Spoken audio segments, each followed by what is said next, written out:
purpose of the interview series is to give you an opportunity to share your story, share your experiences, and share your work with the community.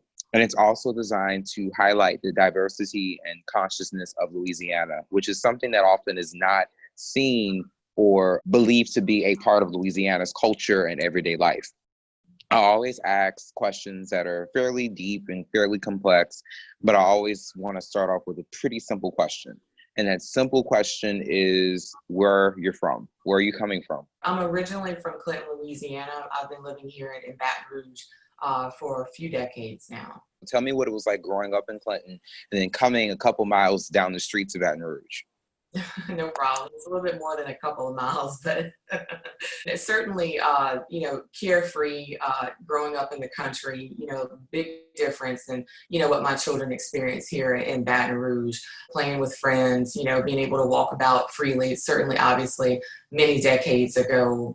Just really being a part of a pretty segregated experience, too, growing up in a small town like that. What brought you to Baton Rouge from Clinton? My family has traditionally lived and worked either in the Zachary area or in the Baton Rouge area for some time. So we weren't exclusively in Clinton, but when I made the final move, it was to start school at LSU in the early 90s.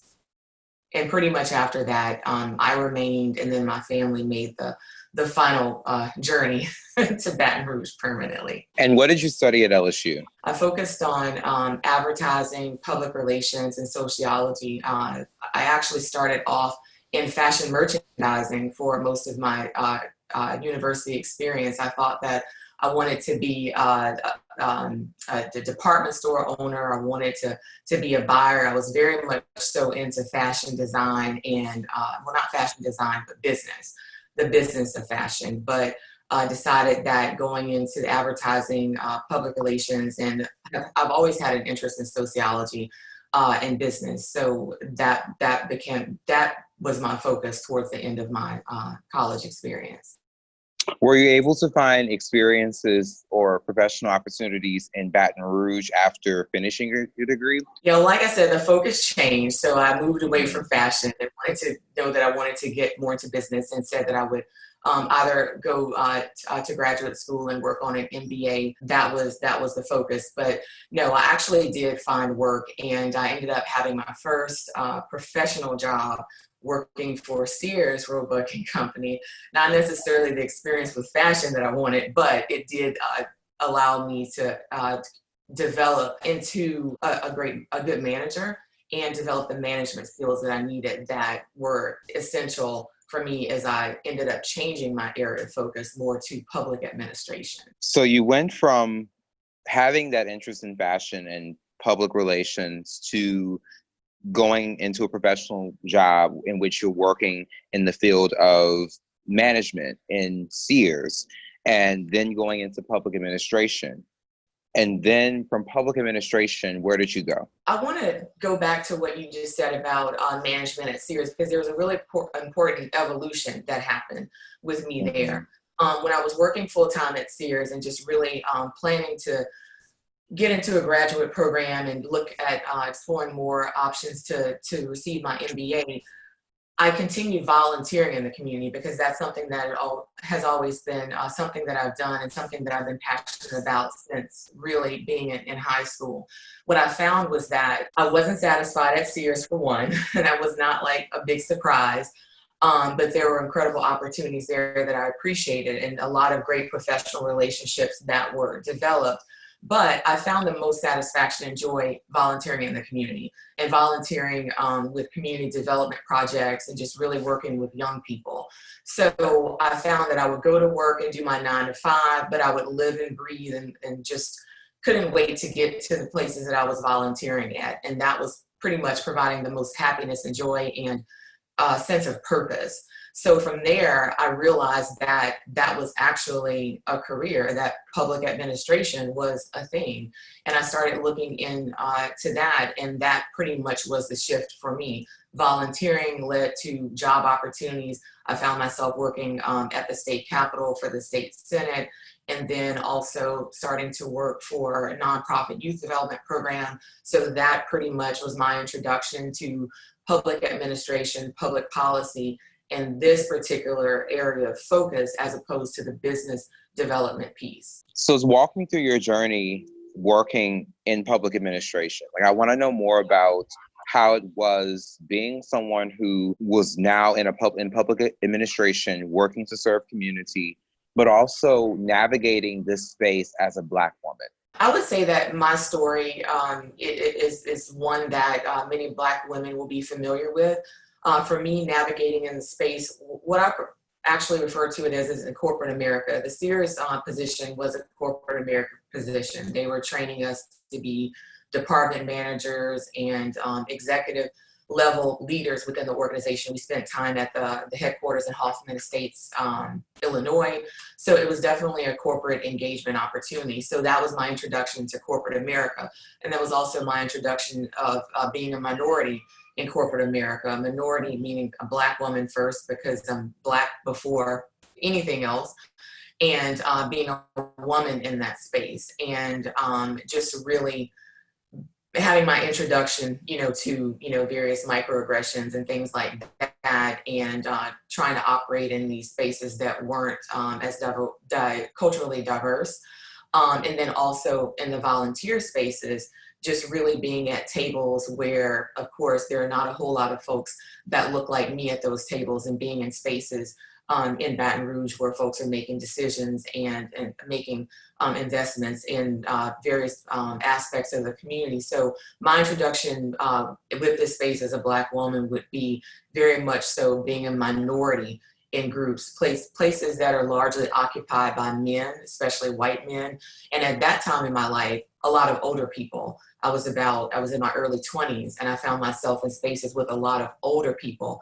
And it's funny now, because now that I'm 43, I don't exactly feel like that, but I've noticed that shift from me always being the youngest person in the room in positions that were occupied by people that were in their 40s and 50s, now being that 40-year-old, just really impressed by folks like you who are a lot younger than me, who are doing great things in their community. So that's been a weird shift. That's just a bonus answer, but always being the youngest person, most times the only Black person, and minimal women in the room. What were some experiences that you had working in public administration-based fields that really transformed you as a person? Because I am looking at your experiences and my notes, and I'm seeing that you had to navigate an environment that was not necessarily built for or structured for minorities, especially African Americans. And then you had to navigate that, and then also navigate that with the intersections of your identity as a Black woman and as a younger person, and dealing with, misogynoir and racism and ageism at the same time can be very exhausting. Yes, all of that. And at the time, because that's all I knew, I did not, as Black people, as a Black woman, as a young person, and I'm sure you can relate, not to speak for you, you exist. It's what you know. You don't have another experience to relate to. So it's what you know, and you learn to adapt in those environments. You learn to continue to work harder. You learn to speak up. You learn to make a space for yourself. You learn to defend yourself when people question you. And then for me, it was hard to determine sometimes what people were questioning. Were they questioning my age because I was, 24, 25, 26? Were they questioning my Blackness? Or were they questioning me because I was a woman? It's kind of hard to figure out, like you mentioned, the ageism, racism, sexism, like which is it? But I know that I would just use those opportunities to continue to thrive and move forward, and really not spend a whole lot of time thinking about it, but spending a whole lot of time being frustrated about it. And then as I continue to excel in my position and be heading organizations, just finding myself just being questioned a lot, and just really having to lean on folks who were mentors and just seeing how they operated in their spaces of authority and leadership, and get to a point that I got to later that I wish I would have arrived at long before. But I think it probably wasn't until about 2014 or 2013-ish that I said, I'm going to stop explaining myself and my decisions. My decision is my decision. And I'm not sure why people are questioning me so much. Is it because I'm the youngest person in the room? Again, is it because I'm the Black person in the room? Is it because I'm the woman in the room? But at the end of the day, it doesn't matter. But I'm going to have to just begin to approach this differently. But definitely have been second guessed, have had to explain, have had to plead the case, have had to say, hey, I said that first, or, sit in environments where you literally said something first and moved on. And then like a man may have said it afterwards. They're like, oh, wait, that's a great idea. And I'm like, wait, hold up. So it's hard to tell when you have all of those three things interlocking, but it is something that Black women face on a daily basis. I can't speak as a Black woman, but I can speak as a Black person. And I can also speak as a young person, because it's so funny that you're talking about being in these environments in your 20s, because I am in these environments in my 20s. I'm often in many spaces in which I am the youngest person or the youngest Black person. And I'm wondering, okay, are they treating me like this because I am young? Is it because I'm Black? Or is it because I am young and Black? Because that intersection can be very deadly, literally and metaphorically speaking, because Black youth or Black youthness is oftentimes something that many, many people overlook, underplay, underrate, and feel threatened by, especially if you're someone who is in these very high-end positions that are more deeply institutionalized with these isms. I met you in 2017, in January of 2017. And by the way, before I go any further with the interview, I just want to thank you for your support. I know you've been, showing some love, for 821 and for me outside of, just our interactions together. And I appreciate that. But I wanted to also let you know that when you met me, or when I was introduced to you, it was when 821 was barely 3-4 months old. And we've come a long way. But I want to go back to January 2017, which is when I met you. And I think it was a speaker panel or some kind of anti-racism oriented event that was organized by the Red Line Project, the Thin Red Line Project. Mm-hmm. And I remember being introduced to you as one of the leaders for Moms of Black Boys United. Just for the sake of filling in the details, could you walk me through your journey of going from corporate America, working at the state capitol, to January 2017 when you were a leader of this particular organization? Yeah, and I'll try to, make that journey quick. I basically mentioned that, I started my professional experience outside of college working in corporate America through a leadership program with Sears. I left there and I started working for the Louisiana State Senate. I was very much so interested in public policy. And at the time, I was really trying to figure out what I wanted to do. At that time in my life, I actually thought I was going to be, I would run for public office. I definitely just wanted to be in a position to be able to make systemic changes in our society. So of course, I didn't like what I saw and wanted to be able to use my experience and use my life to basically change systems in society. Once I started working there and being on the inside, I realized that wasn't necessarily the angle that I wanted to be able to impact long-term systemic change. I no longer thought maybe being an elected official was the route for this, but working in state government would be a great experience. But I found myself also overcome with my love and my passion for working with young people, particularly young Black youth. And I started working with a nonprofit organization and led that for several years. And that organization also, it was all still interfused. We were exposing young people to civic engagement opportunities, taking them to the Capitol, taking them across the country on amazing experiences like, trips to civil rights trips and going, crossing the Edmund Pettus Bridge and all sorts of meaningful social justice experiences. And from there, I ended up, wanting to continue to find ways to impact the community in a greater way. So I wanted to focus on research opportunities as well. So I ended up going to work at Southern University in one of the research-based departments. And with that, I was able to work with one of my mentors, Dr. Alma Thornton, and just really learned how to impact the communities through research and programmatic efforts. So ended up learning to write grants, do community scans, and just really look at some of the systemic issues that were facing our communities and preventing upward mobility based upon systemic barriers. So I spent some time there and just really had an opportunity to work very closely with community-based programs that were addressing systemic poverty issues. And then from there, the opportunity came about for me to work with a national organization. And I started working with March of Dimes about 12 years ago. And that's where I've been until most recently. And with that organization, I served as the state leader or state director, state level CEO, and basically worked to execute all aspects of the organization with an amazing group and team of people here in Louisiana. But then I also had several national level responsibilities with that organization, working directly with the president as a part of the President's Advisory Council, then helping to shape the organization nationally. And then most recently, the past 5 or 6 years, I moved into a multi-state role as a regional director of advocacy and governmental affairs, and basically taking the elements that I was working with, focused on public policy and governmental affairs and fundraising and corporate relations building, and just specifically focusing on governmental affairs for about 7 or so states. And that has firmly planted me into this public policy space. With that, I was working on addressing maternal health outcomes. And at the same time, I started that role in 2015. In 2016, in Baton Rouge, of course, we had a tumultuous summer where Alton Sterling was murdered, where police officers were murdered, where we had the Great Flood.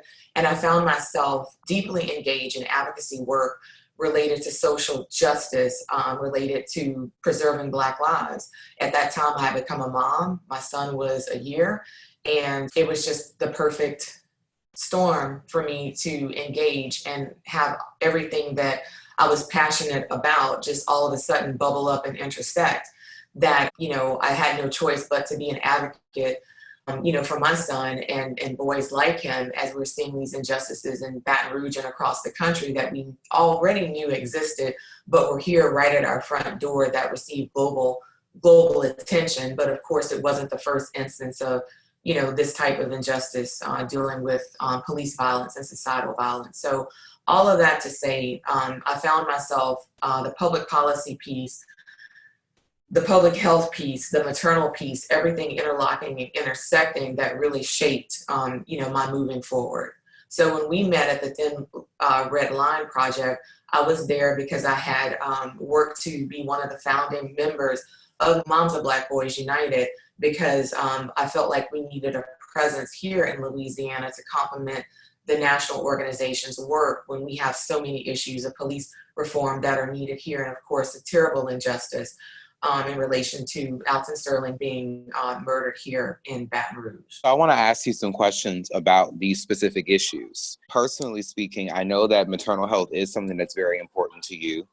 I also know that Black maternal health is also very important to you. As someone involved in public policy, what are some things that you have found or have learned as far as Black maternal health goes that you wanted to share with me? I'd like to share that, Black maternal health is a very complex issue. And of course, it's something that many of us who are in tune to public health, we hear the statistics that are out in the forefront about the poor birth outcomes for Black women, that Black women are 4 times likely to die from pregnancy-related causes here in Louisiana. And what I want people to know is that this is not because there's something innately wrong with Black women or our bodies are wrong with us. This is not a result of self-blame. This is a result of the social and political determinants of health that we have to deal with every day, that basically contribute to deteriorating the health of Black women. And that there's a lot of work that is being done in our state and across the country to address various things, the racism in healthcare and disrespectful care that many Black women have to deal with, and lack of adherence to safety protocols, and just basically ignoring the voices and concerns of Black women. But the issues that I want to highlight in my activism and my journey is that, yes, there's many interlocking issues that impact the health of Black women, but we have to address the societal issues that cause toxic stress and that lead to the manifestation and onset of chronic diseases that make Black women high risk in the first place. So that when you become a high risk patient because of chronic conditions that have manifested, such as high blood pressure or metabolic disorders, that you have to address those things first and really get to the root causes. That's very important. And once we address those root causes, that we'll see advancements in maternal child health. And one of the things that you and I have talked about on the side in other conversations is that just the impact that police violence and dehumanization of Black lives has on the overall health of Black women. And for me, being involved in activism and experiencing the things that we experienced here in 2016 in Louisiana, it was very disturbing to me. And I found myself burning the candle at both ends and being an activist and just doing things to protect my Black son and Black youth and Black men throughout working with Moms of Black Boys United, but not really understanding the toll that it was taking on my health with being exposed to all these traumatic experiences and just really being an advocate on the front lines, just really concerned about just preserving Black lives. I think it's important to have at the forefront the importance of Black maternal mental health. And basically, in the age of, information just readily being available and viral videos being available just at an instant click, it's important to understand how all of this violence and police violence against Black men and Black women, not just Black men, obviously, how that is impacting the overall health of Black people in general. But when you look at the specific needs of Black women, just the constant stress that we have to endure, we were talking earlier about being the only people in spaces, whether you're the only Black person, the only Black woman, the only woman, but then coupled with just the fight to just be seen as human and not be dehumanized and not have the lives of our children dehumanized. All of those stressors do impact our overall health, and they do lead to the development of chronic health conditions that create high-risk scenarios for Black women, so that when we are pregnant and our bodies are under such great stress, just alone from the marathon of creating a human life, all of these other societal stressors do create a situation where our bodies are under a tremendous amount of stress, and that can lead to poor birth outcomes by way of women experiencing depression during or before pregnancy, dealing with post-traumatic stress disorder prior to pregnancy, during pregnancy, or even after pregnancy for women who have had high-risk pregnancies or even experienced traumatic birth experiences.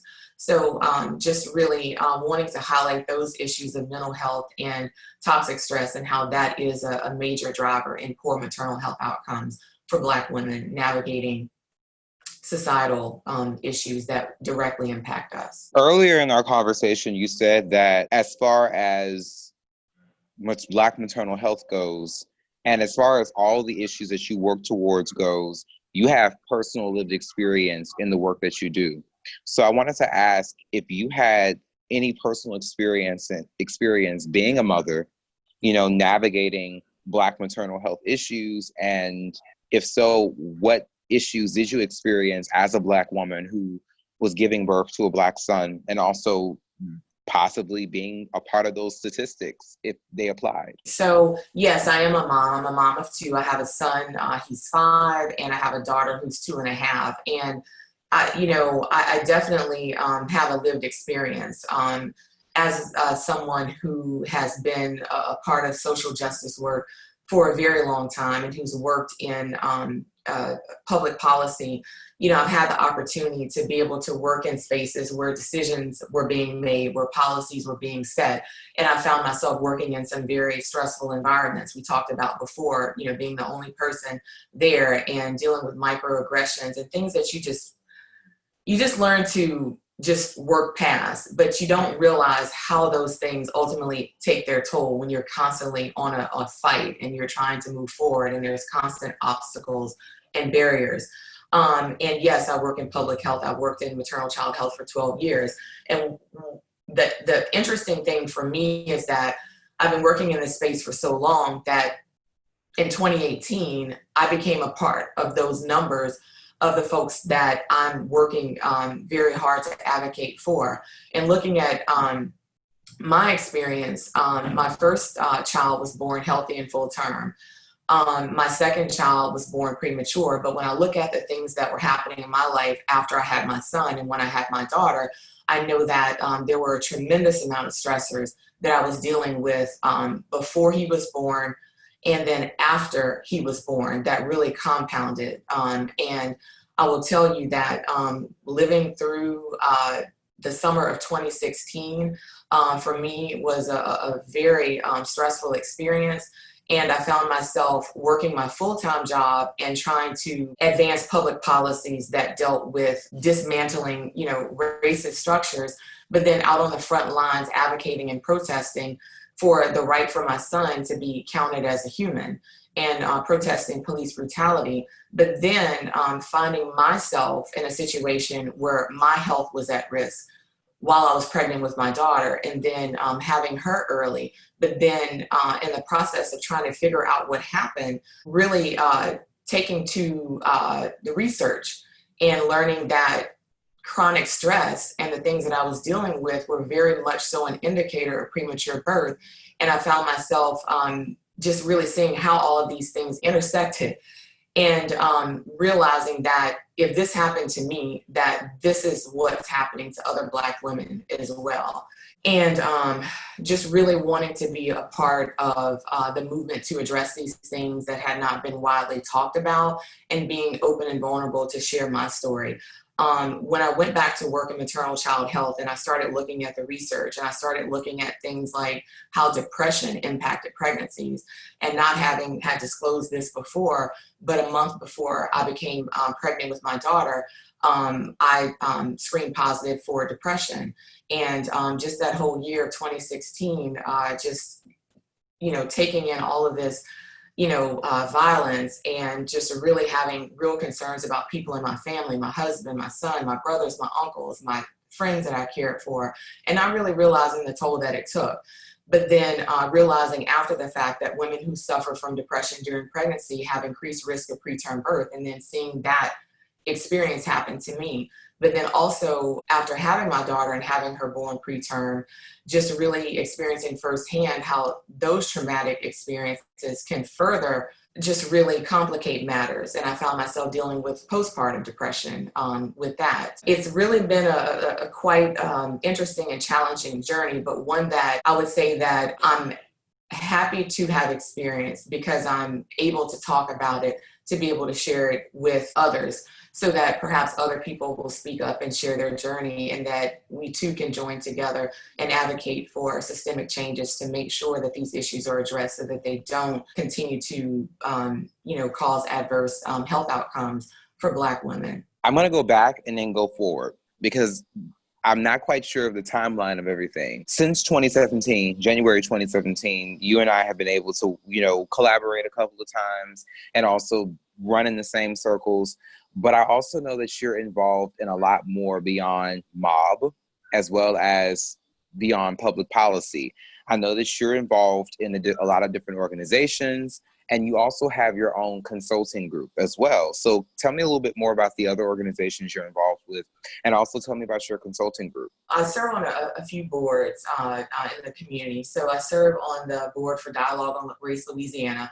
And over the past few years, I've also had an opportunity to lead discussions on systemic racism. I've done a few race and conversations with the organization that have been really great for me to have that opportunity. I've led conversations on the maternal health crisis for dialogue on race. I've led a conversation on Black maternal health in relation to how police violence impacts the health of Black mothers. That was one of the ones that I hold near and dear to my heart. That was very important, and it talked about, again, the stressors of police brutality on the mental and physical health of Black moms and how that contributes to preterm birth, poor birth outcomes, and even maternal death in some instances. Also led a session on how racism makes it was called Racism Makes Me Sick. And it talked about how racism gets under your skin and deteriorates the health of people of color. Have led a few sessions for dialogue on race, the original series, one at a law firm and one with clergy. And those were really, really good experiences for me to be a part of those discussions with community members. Also recently started serving on the board of the Louisiana Budget Project and Saul's Light Foundation. But also some of my other activities in the community include being a part of the Junior League, most specifically a part of the Diversity, Culture, Inclusion Committee. Recently started working on the training committee, but then also having some experience with the Baton Rouge Area Chamber and the Diversity Committee there. So I try to focus my efforts on things that are addressing dismantling structural racism, efforts on policy, and just efforts in trying to really work with organizations who want to diversify, really have some successes in that space. Tell me about your consulting group, because I know you mentioned that in passing with me on different occasions, but I want to know more about that and the type of work that you do in the community. Basically, what I've done is I've pretty much taken all of the areas that I have experience in, and most importantly, that I have passion in. And I've found my forever home in forming the Amandla Group. It is a social justice consulting firm focused on addressing the social and political determinants of health that lead to health inequities for Black women. So I'm working on addressing the social justice issues that impact Black women on a daily basis that create poor health conditions for us. And then also working directly with social justice organizations that aren't necessarily working in the maternal child health space, but are addressing things like police reform, criminal justice reform, transportation, environmental issues, access to voting, just the issues that provide daily stressors for us as Black women. I'm working with organizations providing lobbying services, project management services, needs assessments, and things like that to address the root causes of our health concerns that can lead to poor maternal health outcomes for us at the end of the day. So my whole focus is addressing the root causes by working with organizations across the spectrum that are dealing with social justice issues, because those are the types of things that are impacting us and negatively impacting our health. Well, at the time of this interview, we are dealing with a global pandemic. A lot of people have had to change their scope of work and what they're doing in the community because of that. What does your work look like with the Amandla Group now in the midst of this global pandemic, COVID-19? It looks like a lot of virtual work, like for everyone else, but it looks like operating in a time where racism is being discussed more widely in the forefront than it traditionally has been. We're looking at the health inequities that have been further exposed by this pandemic. We're looking at just really being able to work with organizations who are advocating for advancing health equity, and just really working at a time where these conversations are more in the forefront, so people are more aware. But this is something that I actually began to work on before I knew that there was a pandemic. So for me, working with the Amandla Group, the timing has actually, it's been a surprise that all of this has happened, but it has made conversations with folks and agencies easier because they understand more now how racism has impacted the health of overall populations, and why we're seeing the disparities that we're seeing in who's dying from COVID-19, who's acquiring COVID-19, and how folks are being treated health-wise related to COVID-19. When we're looking at situations like who exactly are the essential workers who are out basically carrying us all for COVID-19, who's dying, what type of treatment is being offered, and who has the luxury to work from home, who doesn't have the luxury to work from home, who has benefits, who can afford to be sick, who can't be. Just operating in this environment where all of this stuff is being exposed, and me just working with organizations who are out leading the charge, elevating these health disparities. It's definitely been an experience working alongside of them, being able to talk about this, because it definitely fits 100% with what the Amandla Group does and why I started it and what we stand for. It almost feels like we are light years away from so much of life before the pandemic, at least at the time of this interview. Again, reiterating, the time of this interview, a pandemic is happening. But in 2016, the Alton Sterling incident happened, and we had the Philando Castile incident happen. And a lot of those issues were talked about, but they were mostly localized or national. Fast forward to 2020, and you're looking at a worldwide outcry against racism and anti-Black racism across the world. I mean, there are protests in European cities, African cities, Australia, Asia, that are bigger than some American protests. And that was something that I have never seen before. And I'm not sure if you've seen before either, but tell me your thoughts on this global, almost outpouring of support for Black Lives Matter and just anti-racism work, considering that just 4 years ago, there was still a lot of debate and contention around addressing racism. It's been an incredible experience seeing the support and outpouring from across the country. And yes, it is very much so different than what we saw in 2016 or 2012 and years before related to police brutality. And as some of these high-profile murders were exposed on television or social media, I felt hopeful in seeing the response, but also yet critical, because I understand, having the outcries, having the support is one thing in certain forms, but really wanting to see, especially corporations and other organizations, actually put forth the work to just deal with the structural and systemic issues that allow for things such as police brutality, to manifest. So yes, certainly very excited about seeing companies saying we support Black Lives Matter or putting corporate statements up, but what exactly are they doing to preserve Black lives or support Black lives or help stop dehumanizing Black lives? Are they providing resources to the Black lives that work for them? Are they providing paid leave, paid sick leave? Are they providing fair wages to Black women? Exactly what are they doing to show that Black lives are important and that Black lives matter, other than, releasing statements? And, what are we doing in addition to the necessary, very necessary protests that are happening to impact policy?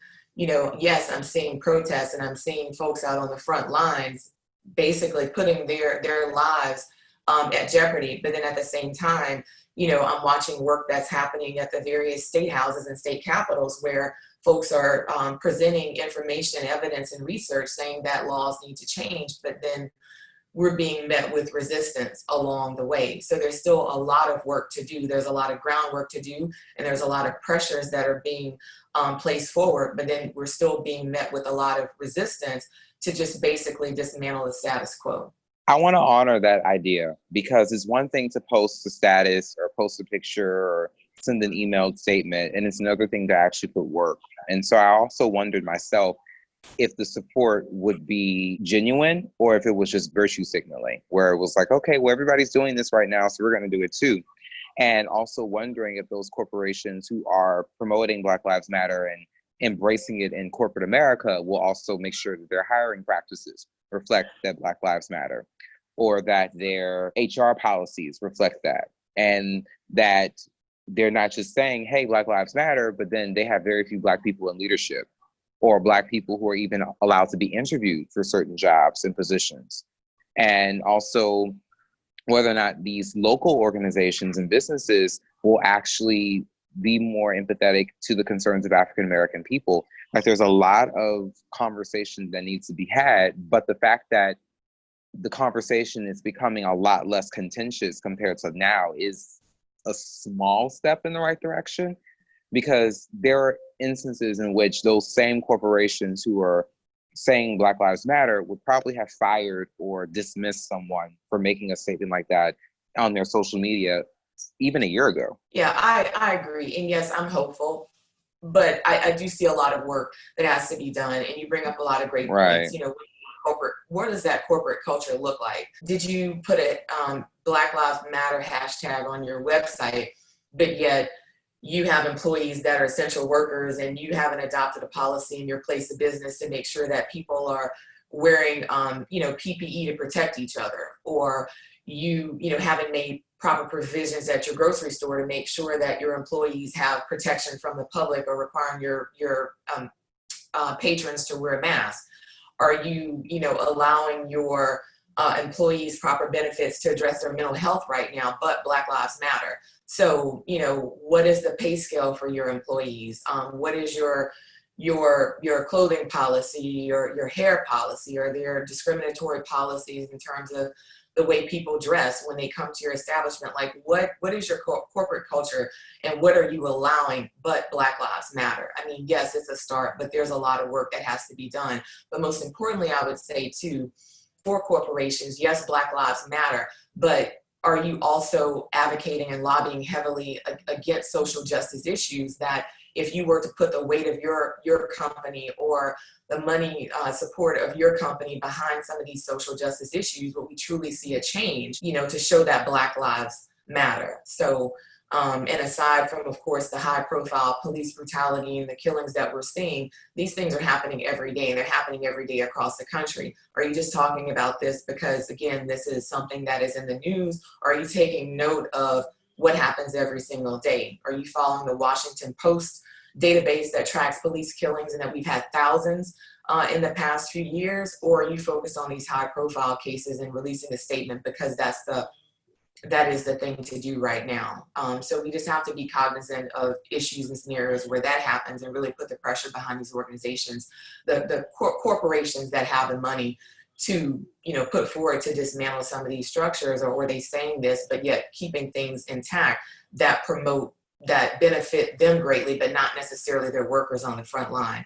I see a lot of work that's being done for frontline everyday workers that is being met with a lot of resistance, but it's just perplexing to see at the same time these large corporations saying Black Lives Matter, but then you have, small group of people, advocates, who are really, really fighting for average everyday worker and being met with resistance by the folks who are in power that won't even provide adequate leave time, benefits, mental health services and things like that, again, but Black Lives Matter.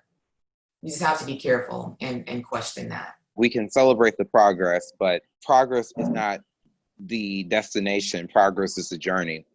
And speaking of journey, I feel like you've probably come a long way. I mean, when you were in college and you wanted to do fashion, and now you're doing activism and advocacy, how does it feel to have come so far from when you were in college and we're still trying to figure out what you wanted to do, to now doing the work that you do now?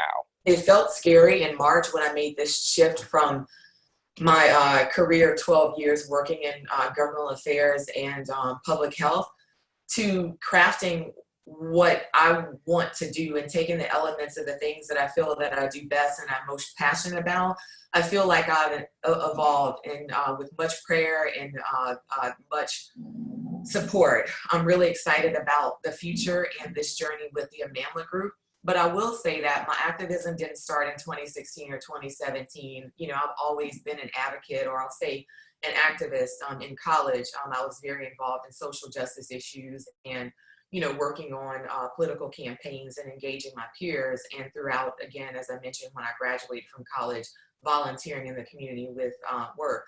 But I would say that I have evolved in the sense that, yes, I'm still interested in fashion, but being an active, integral part of my community has always been important, and that has not changed.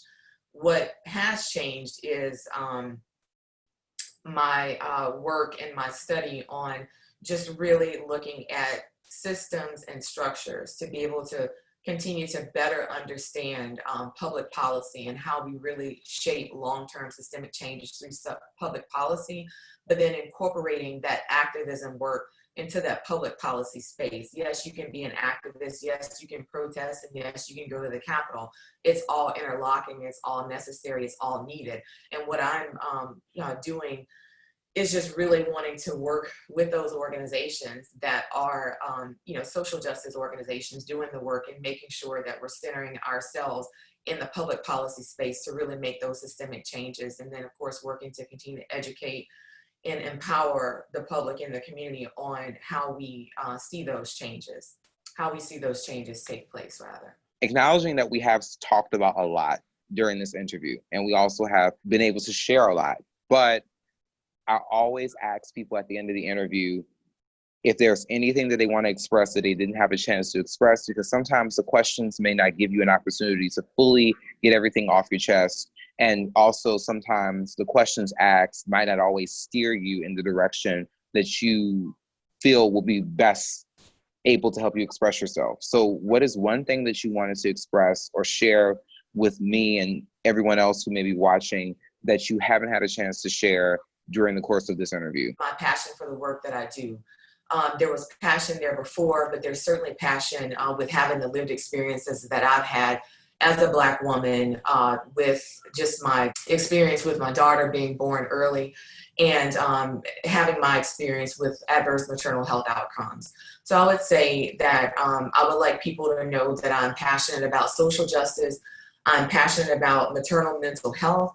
And I'm very excited about this new journey of being able to work with multiple organizations and multiple clients to address the Black maternal health crisis by addressing the root causes, the issues that are creating poor health outcomes overall for us that lead to poor maternal health outcomes. So police reform is a huge issue for me in dealing with the social determinants of health. So I'm just ready to continue moving forward in this new journey and just working to share my lived experiences and work alongside some amazing Black mamas who are ready to continue to disrupt systems and improve Black maternal health. Going back to a conversation that we had with regards to the intersections of age, race, and gender when you're in different spaces that are not often diversely represented.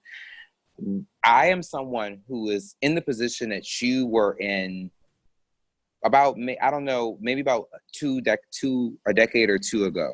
And I also am someone who is not alone. There are a lot of young Black people who are navigating environments where they may have to experience racism, sexism, ageism, homophobia, other phobias and isms at the same time. But age oftentimes is the most visible identity for me because I look young and I am young. What is your advice to young Black people who are navigating being the youngest Black person in environments that are oftentimes filled with people that are twice or even thrice their age? Speak up and own the space, because certainly having a younger perspective is important. A lot of times we see people occupying spaces for so long. Certainly nothing wrong with that, but a fresh voice is always needed. I would say use that to your advantage, use it to your benefit. Don't be afraid to speak up, own that space, be proud of that seat at the table that you fought for and that you've earned, and shake things up. I mean, we have to get to a point where we don't just allow things to cycle and continue. And the only way that happens is if there's fresh new voices, fresh perspective, fresh ideas at those tables, and that you're able to be a part of them as well, and not just based upon, connections or, who folks think should be at the table or who your voice is important, your passion is important, drive it, don't let up, speak up, and own your space. Don't be intimidated, first and foremost. Be intimidated, be proud of what you've accomplished, and just speak up and use that space. I think that it's very important because oftentimes young people feel as though, and this is not just young Black people, because I want to make it clear, I think young people collectively experience the issue of feeling marginalized and left out, or oftentimes overlooked and underrated. But specifically, I'm a Black young person, and I know that there are Black young people who are in my position. So I wanted to make sure that there was something that was set for them. and express to them. And I really appreciate that, this idea of owning the space. Don't let the space own you. You worked for it, you fought for it, you're here for a reason. And even if you're a spiritual, religious person, you're here for a divine reason as well, if you're spiritual or religious or whatever. We've gone the whole interview without me asking you about your shirt. Until now, where does your shirt come from, and what is it? What is the purpose of it? Like, what does it mean? First, let me say where the shirt came from. I'm going to give a shout out to Sociology by Donnie Rose. I have a few shirts from this collection that I absolutely love, and of course they're available online. But my shirt just symbolizes dismantling structural barriers, just disrupting the space. And one of the things that I did not touch upon earlier was, and it's a point that I definitely want to make. When you find yourselves in these positions of being able to influence things, especially policy, it's important that you use those spaces wisely, that you do disrupt, that you don't hold a seat where you could actually do something to actually promote systemic changes and disrupt things, and instead choose to be comfortable. So this shirt just symbolizes dismantling structural barriers, disrupting conversations, disrupting the status quo, dismantling systems of oppression and barriers, and just making sure that you are using your voice, using your power, using your knowledge to disrupt those spaces that are allowing things to cycle and continue that create adverse experiences for marginalized communities and people of color. So not being afraid to speak up and challenge systems that we know were not really designed for us as Black people, and using that seat that you have, that you talked about, to disrupt things, and not taking that seat away from someone else and creating this false sense of illusion that change is happening. I'm going to let that be the last word, because I think that is a word. And also, I'm going to just express my gratitude to you for sharing your story and expressing yourself and talking to us about very important issues. Black maternal health, police violence, racial injustice. These are all issues that unfortunately are evergreen issues, but we have to keep talking about them until they're no longer deemed issues that impact people. We have to keep fighting the good fight. And since you mentioned taking youth to the Edmund Pettus Bridge, that is notably where the late Congressman John Lewis and civil rights icon John Lewis crossed to fight for voting rights. And in his words, in the later years before his passing, we have to keep trying to create good trouble. So I think that that's important to express. But Frankie, I thank you so much again for coming on to Expanding Our Roots, expressing yourself, sharing your story. I am hoping for the best for you as you navigate this pandemic, trying to make sure your family is straight, your kids are straight. And I'm hoping that more and more people will start to see the value in discussing the issues that you are passionate on, and also hoping that more people are just as moved by your story as I am. So thank you so much, Frankie.